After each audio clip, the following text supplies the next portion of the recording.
My name is Susan Hastings and I live in Afton, Virginia. I am a retired psychiatric nurse with over 20 years of experience in the care of people with mental and emotional illnesses.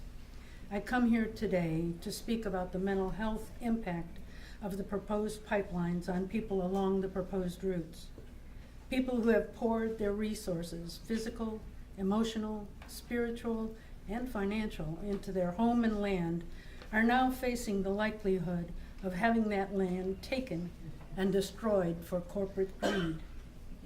Although my land and home are not directly threatened, I have been involved in the opposition to these pipelines since we first became aware of the plan, because I believe that hydraulic fracturing is equivalent to raping the earth, and building these pipelines will incentivize more fracking and the resulting destruction.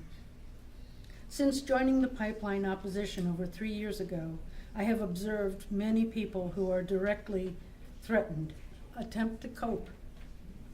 I have heard them speak of their anxiety attacks and insomnia. I have watched as they develop the signs of chronic stress brought about by the sense of impending doom, amplified by frequent stories in the news about catastrophic consequences of pipelines, environmental destruction, explosions, and toxic pollution of water resources.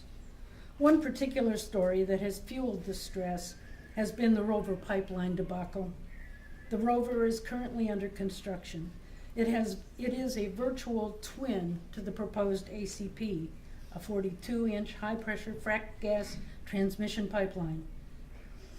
The Rover pipeline went through the very same exact review process as the ACP and the MVP and was granted the necessary permits.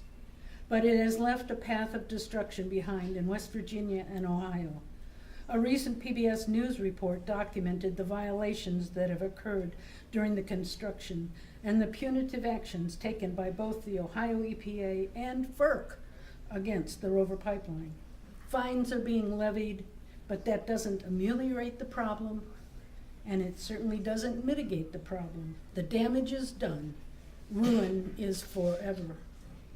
How can a person living along the proposed route of the ACP or MVP hear those reports and not be filled with terror? And the Rover pipeline is being built across terrain that is nowhere near as challenging as the planned ACP or MVP route. No wonder the impact of chronic stress has become so prevalent. An NIH publication states that chronic stress leads to persistent neuroendocrine and immune system imbalances.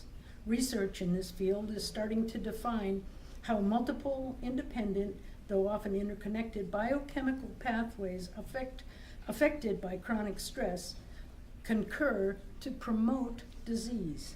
Chronic stress leaves people at increased risk of numerous health problems, including anxiety, depression, digestive problems, headaches, heart disease, sleep problems, weight gain, memory, and concentration impairment.